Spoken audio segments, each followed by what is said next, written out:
Hi, it's Dennis Daly. Many years ago, through the good graces of a travel agent friend of mine, Mariana Fieldhoppen, and Avis Car Rental, I got to go to Scotland. I used a magnificent old hotel called Gleneagles as my center of operations.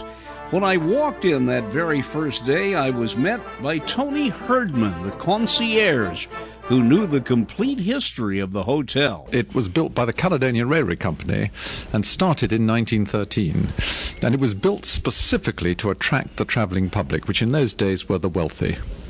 And the idea of Donald Matheson, who was then the managing director of the Caledonian Railway Company, was to build a Highland palace based around golf, with the very good idea of having them travel on his railway line, stay in his hotel, and play on his golf course. And that's as it has been. It's been the Railway Hotel. It was then taken over by LMS, but in fact the work on the hotel took a long time to complete because the First World War intervened. And it lay, believe it or not, without a roof on, this hotel, just the basic walls with the Scottish weather getting in and the wildlife pigeons for 9 years until it started being rebuilt again in 1922. The golf courses opened in 1920, but the hotel itself opened in 1924. And it instantly achieved sort of a recognition amongst the wealthy and amongst the socialites of the time as being somewhere to be seen. And so in the 1920s and 30s, this was very much the place to come and play golf. And its reputation has never really sort of run down since then. During the Second World War, it was a military hospital. And after the war, the railway companies were nationalised, and it became British Transport Hotels right up to 1982. Now you ask, is it a year round? Believe it or not, right up to 1982, this hotel used to close for the winter. It closed from October through March, because golf was the only thing people could do here. But when Maggie Thatcher's first privatisation occurred, which was the privatisation of the British Transport Hotels, this and the others you've named in Scotland, one of which is also the Turnberry Hotel, the other three, there were four great railway hotels in Scotland, were all privatised and taken into private ownership. This hotel was bought by an Edinburgh consortium, which then was bought by Bell's, then United Distillers, and now Guinness. So Guinness are the owners. We have a fellow in the United States, Henry Flagler, who was a great railroad builder, but his way of tying the two together was to build hotels. We have the popularity of Florida, the Miami Beach area. All of that was the result of his building hotels down there and then building a railroad to get there. Oh, well, this was, the railroad was already here, but the people weren't coming to Scotland because there really wasn't anywhere for them to stay in Scotland. Golf was very much the up-and-coming thing at the time in the Edwardian days. And the wealthy, remember, these are really the wealthy who travelled, weren't going to stay in basic little hotels around the place. They wanted somewhere rather smart to stay. And then this was the place that was built for them.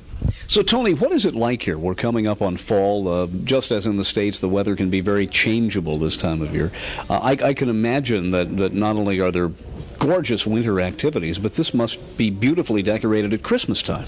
Oh yeah, so Christmas is a wonderful season, but actually we deliberately don't fill the hotel at Christmas because we want people to have space to really enjoy themselves. Hogmanay, however, now that's a different thing. We are fully booked out for Hogmanay, even for the year 2000, as you would imagine. Hogmanay is the Scottish New Year. It's a very much more important celebration than Christmas. Believe it or not, the Scots didn't celebrate Christmas until the turn of the century. Christmas was just a non-event in terms of public holidays. Hogmanay, or the New Year and New Year's Day, have always been the highlight of the year for the Scots. Well, now, suppose a person has the wherewithal to get here. I have yet to take the tour. What am I going to see today? Right. Well, since 1982, a vast amount of money has been put in by Guinness into this hotel to make it into a year-round, not just golf hotel.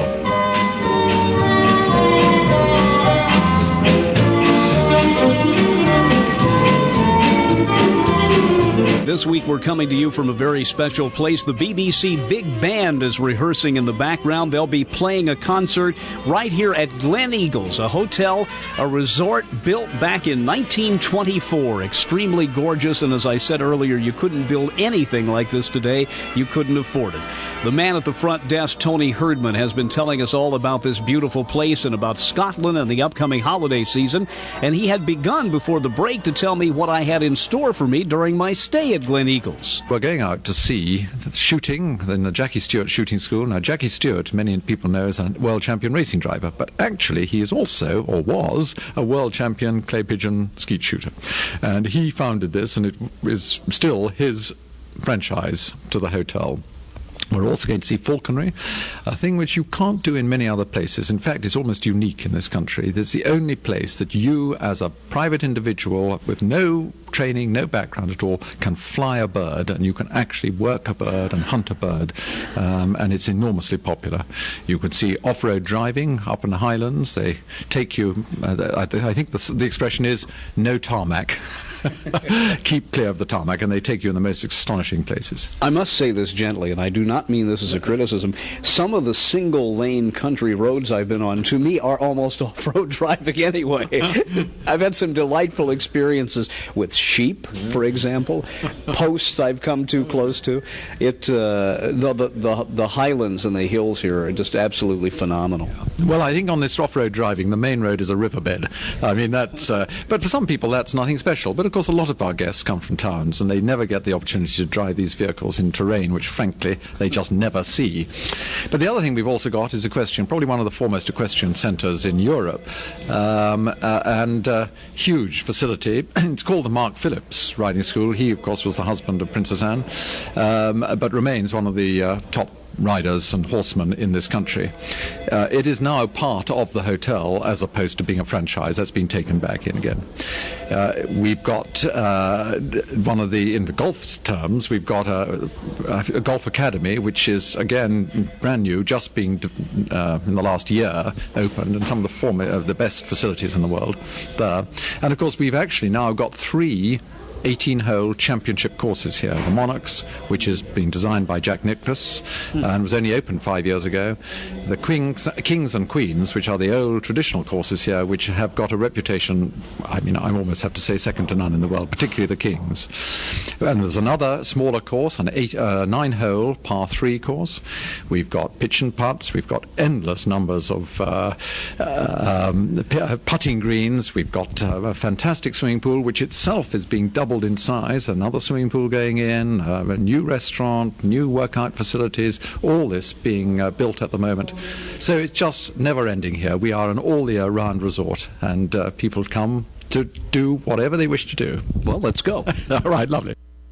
And go we did all around beautiful Gleneagles. There were 2 wonderful experiences I had at Gleneagles that I need to share with you. I did not bring my tape recorder along because, well, I did not want to try to hold a tape recorder, a microphone, and a hawk at the same time.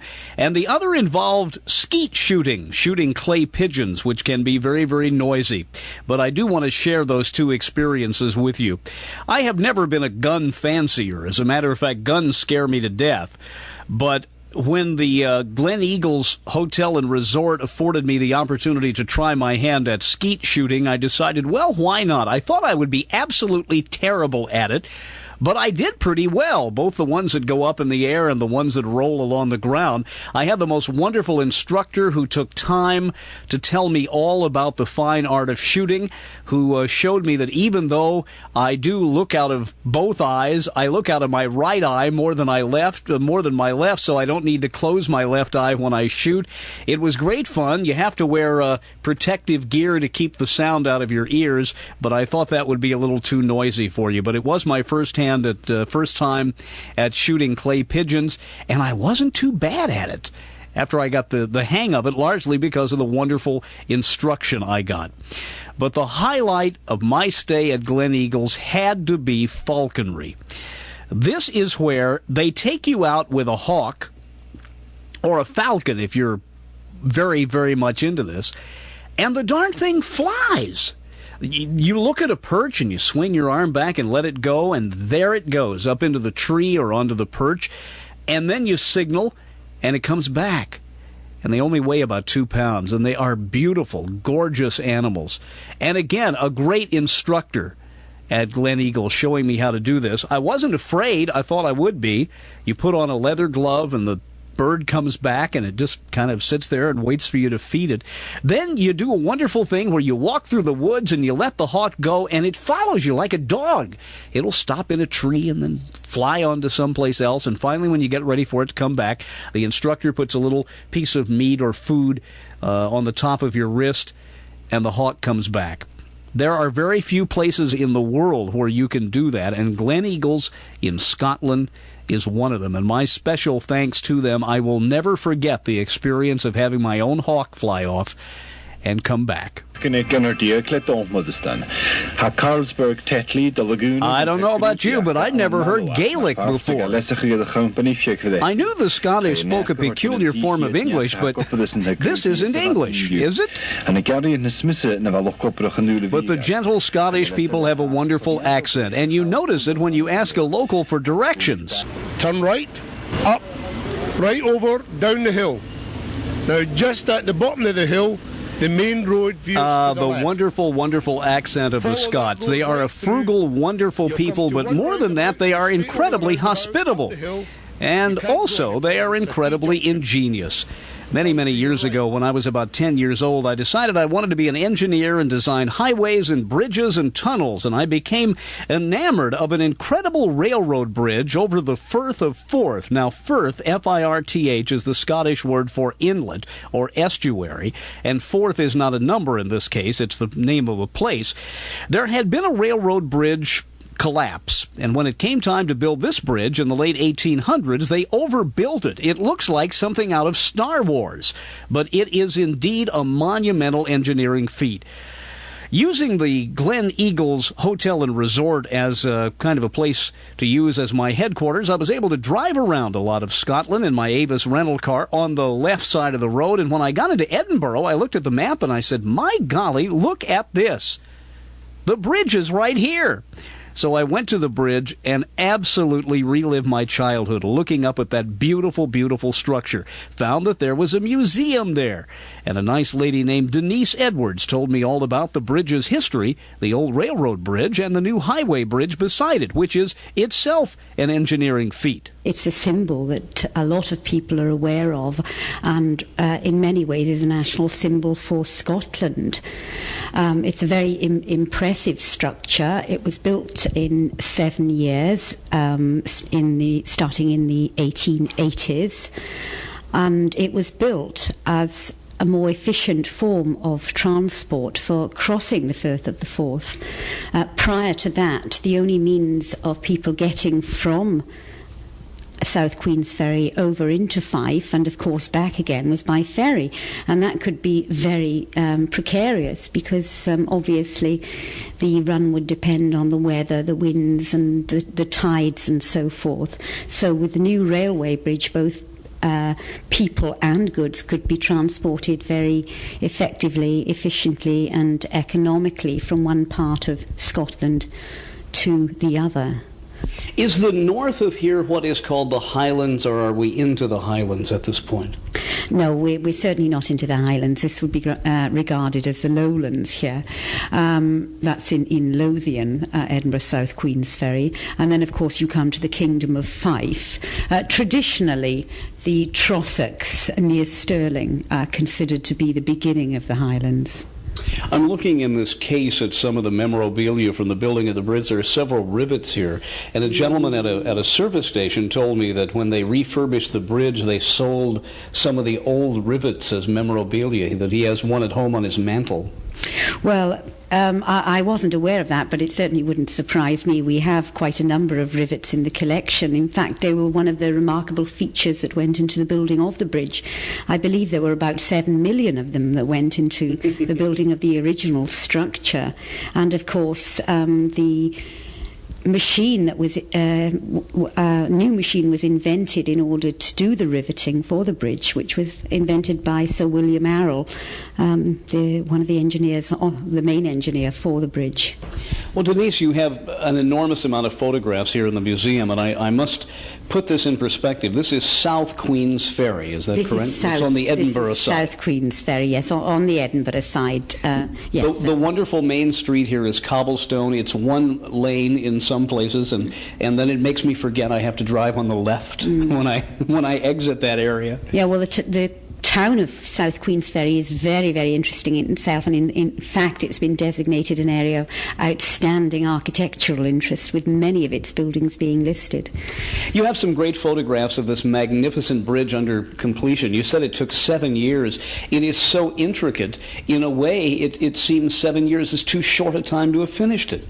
It was a magnificent achievement, and building went on for every day of the week, except, of course, Sundays.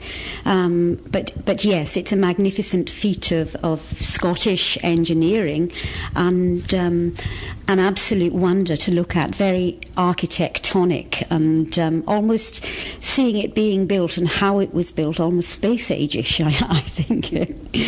Denise, beside the Firth of Forth Railroad Bridge, and down some distance, is a magnificent suspension bridge for highway use, which I think dates from the 1960s. That replaced, I would presume, a very busy ferry here. After all, the city is called Queen's Ferry. Yes, that's certainly true. And from the windows of the museum here, you have a magnificent view across the Forth, with on your right the Forth Railway Bridge, and on your left the very elegant Forth Road Bridge. The Forth Road Bridge was completed in 1964, and of course the completion of the road bridge meant the old ferry service, which had been going on, well, since time immemorial really, had to be closed down because it was no longer in use.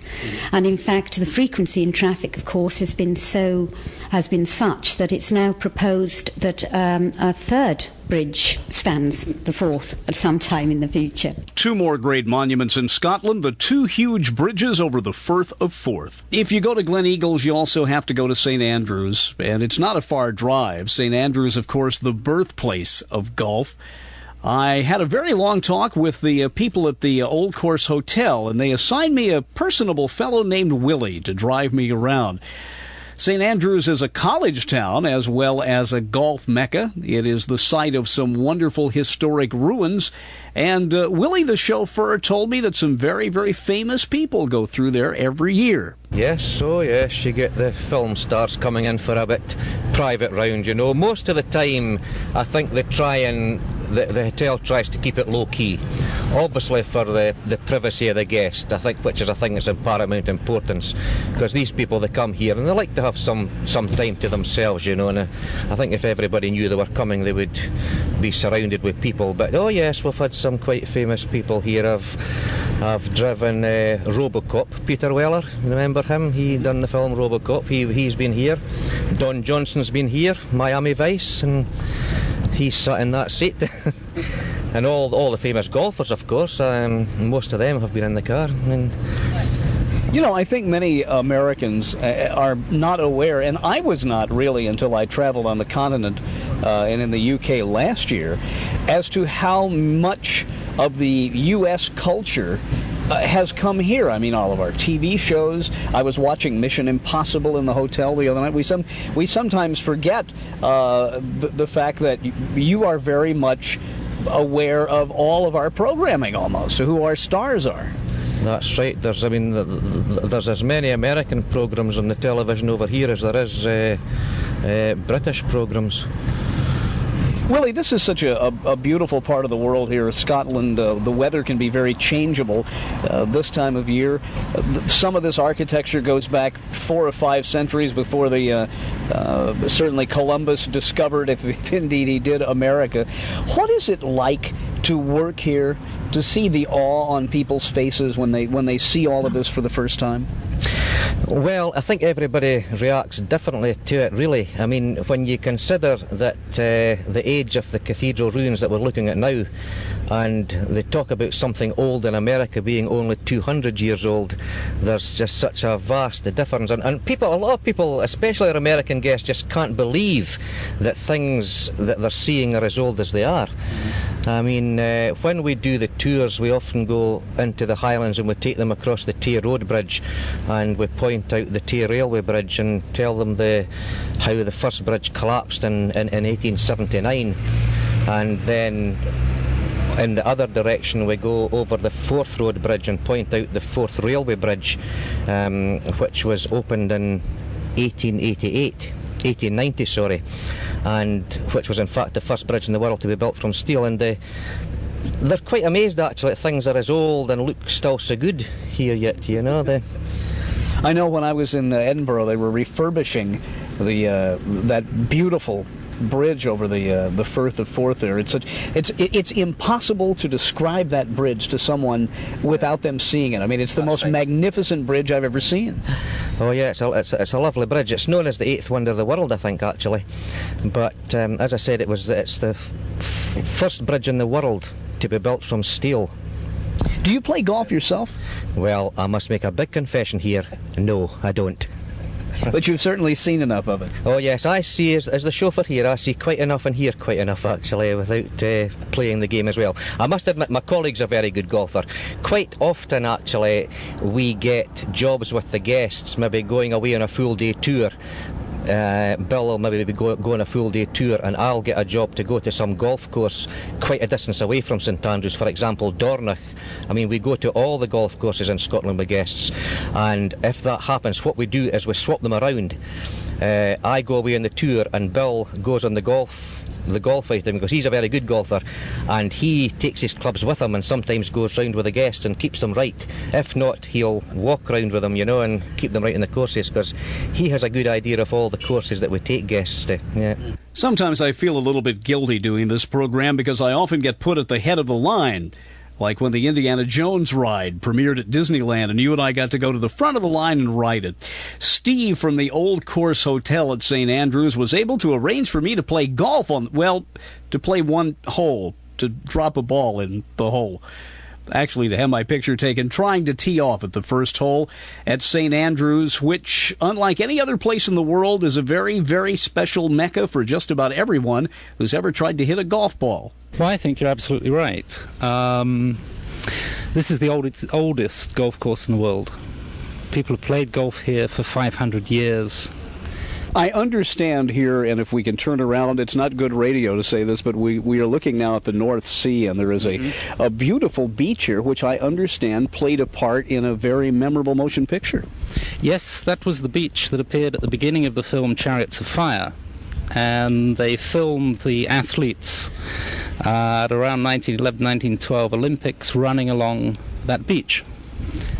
So it is very proximate to the sea. What I was going to say is that maybe the deal with the stick you were talking about is they tell me the winds can be so heavy here, maybe it kept knocking the sticks over. That's very possible. That's very possible.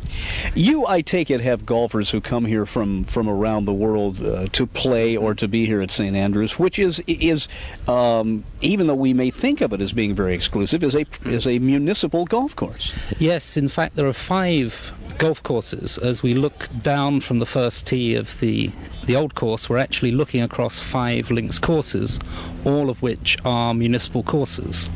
There is the old course, there is the new course, which is in fact well over 100 years old.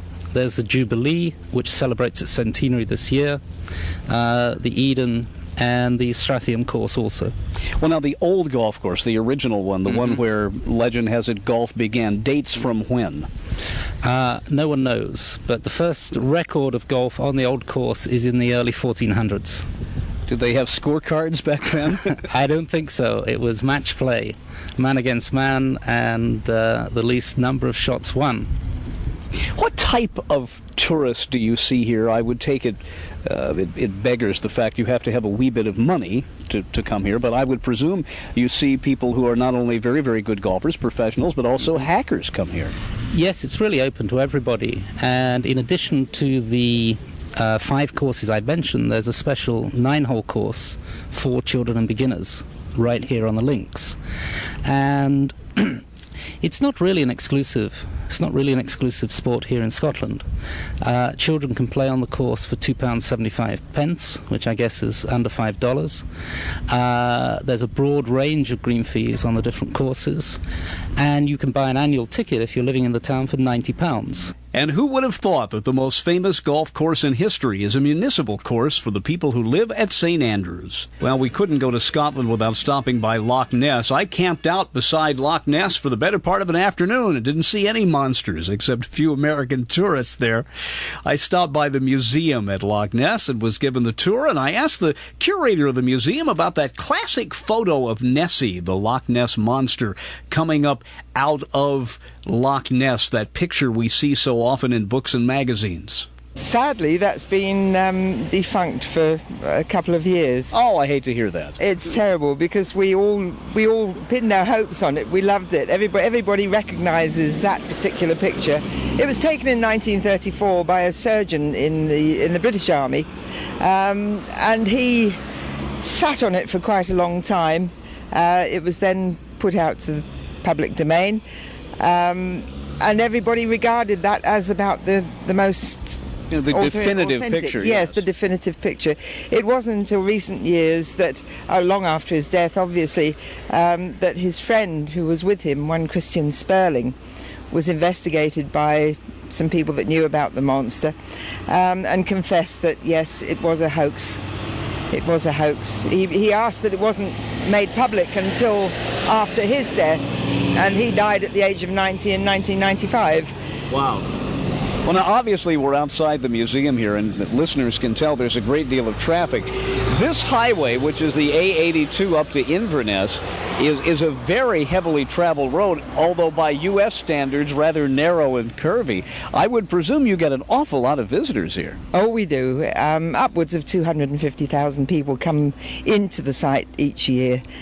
We stay open all the year round, obviously, and it has become one of Scotland's leading visitor attractions. Well, let's get back to that photo from the 30s again. Was that photo not the main reason why a lot of people over the years have been so fascinated? And then couple that with the research that's been done today. Do you think there's something out there? Oh, definitely. No question. Not an enormous movie-type monster. I have never, ever believed in one single movie-type monster, but a colony of large animals. We all know that there are very large eels in Loch Ness. Very large eels. And I feel that my own personal feeling that it is eel-like. But the enormous movie-type monster has just grown over the years, I'm afraid. And by defunking the surgeon's picture, it has in fact cleared away some of the dead wood, because there's never ever been a sighting like that before or since. But there have been sightings of something or some things. Oh, yes. I get between 3 and 5 people a year that want to talk about what they've seen. Now that it's no longer a hoaxy-jokesy subject, that they realise that we do take it seriously, they're not frightened of talking. Loch Ness can deceive many people's eyes. It's deceived my own. But people do like to talk about what they've seen, and very often I can't even give them an answer as to what they have seen. Well, I noticed just driving here during the daytime, the way the sun plays off the lake, that you go through the trees, that it's an easy place for optical illusions to be created in a way. It's so shadowy here. Very, very. And being a relatively narrow channel of water, it's affected by the weather, by the wind, by wave formations. 2 boats can pass each other and be gone for hours, and yet still the wake is slapping backwards and forwards, changing in size, volume. Oh yes, when I first arrived in Drumnadrochit, I was watching monsters coming out of every wavelet. Betty, a couple more questions. I don't mean this chauvinistically, but I'm happy you do not have a thick Scottish accent, because to the American ear, the Scottish accent is probably the most difficult to understand. I'm a bit of a mess, actually. I actually came from London 26 years ago now. I was married to an Irish South African at that time. He sadly died while we were up here, and I'm now married to a Scot, so hence the name MacDougall, which is one of the very old Scottish names. But no, I'm not a Scot. I'm actually a Londoner, but this is my home, and it has been for about half my life. 30 seconds. What is it like to work here in this old building dating from 1882, castle-like building, if you will, to be involved in something that probably every child around the world knows about? It is sheer wonder. It's the most beautiful job I've ever had, quite honestly. And people are so nice and people are so interested. And they do like to talk about the monster, and they do come here because they want to learn about the monster. And this building behind me, yes, it's a gorgeous old building. Sadly, it was an hotel, which was destroyed by fire. But luckily, the walls were so thick that it withstood the tremendous heat. And so we turned it into the Loch Ness Monster exhibition. And people recognise us all over the world. But it's a wonderful job, and it's a wonderful spot. You can see for yourself the scenery is absolutely gorgeous.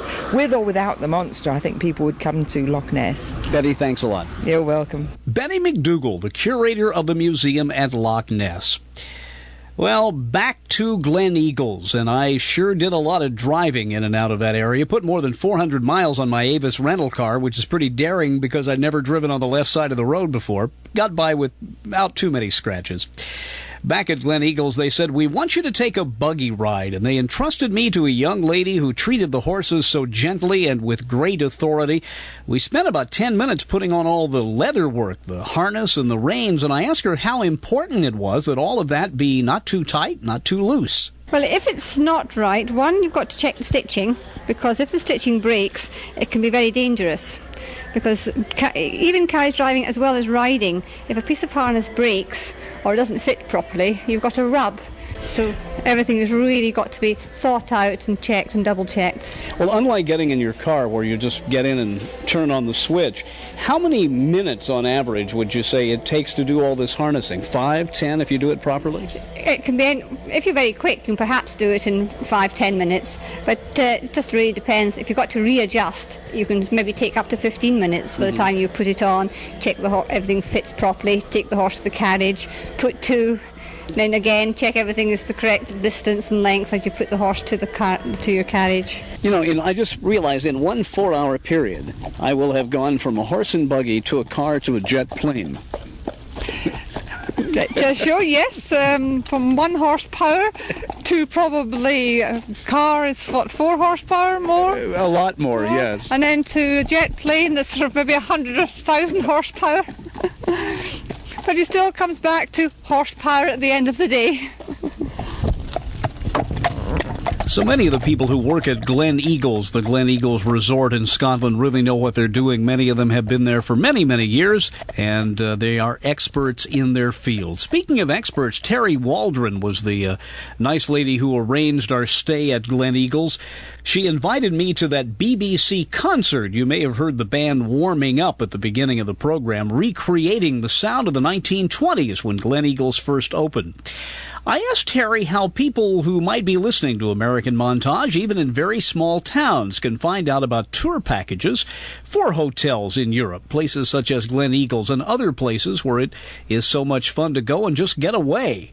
The best way really is from going into your travel agent, not necessarily a travel agent that deals with, the mass holidays and vacations, but try and find a small travel agent who can specialise in individual hotels, also Leading Hotels of the World. We're a member of Leading Hotels of the World, and if you call them, they'll also give you all the information you need, and they can put you directly in touch with us as well. The other way to find out about Gleneagles actually is on the internet. We have our own website, which is simply gleneagles.com, and we're actually about to launch a new site in the next couple of weeks. Let's talk a little bit more about finding out about things. Travel agents, I have always thought, were the world's great undiscovered resource. So many people tend to think they charge extra when indeed they are agents for the airlines and places such as yourself. I have found in shopping around in the past that quite often there are what are called shoulder seasons. There are times to go to places when the weather may be a little less than perfect, but yet they're not charging the high rate. Can you treat that issue? Yeah, we have shoulder shoulder seasons at Gleneagles.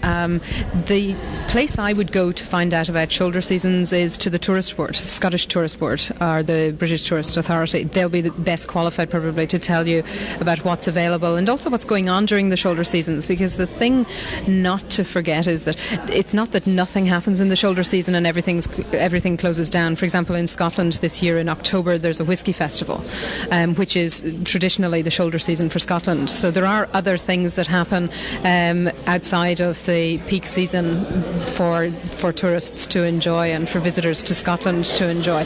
But Scotland, not being Scottish and actually loving Scotland like I do, Scotland for me is perfect at any time of the year because each season is so different. I mean, just the walks and the scenery and the people, and the same for Gleneagles. I mean, you come to Gleneagles any time of the year with all the facilities that we have, the off-road driving, the falconry, the clay target shooting school and the equestrian fishing, and it just goes on and on. But outside those facilities, we're based right in the centre of Perthshire, which is the gateway to the Highlands, and we're an hour from Glasgow, an hour from Edinburgh, we're 40 minutes from Dundee, we're 2.5 hours from Inverness, so we're really ideally located to get from, right in the centre to get to East Coast, West Coast, and as far up as Inverness and even further north for day trips.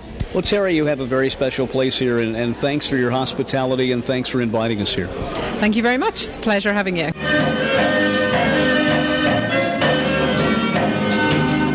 And as I got ready to leave Gleneagles, I heard the BBC Big Band rehearsing again.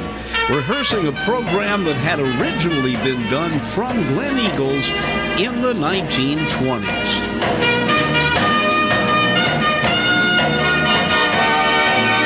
It was a magnificent time. Scotland is an incredible place. I'm Dennis Daly.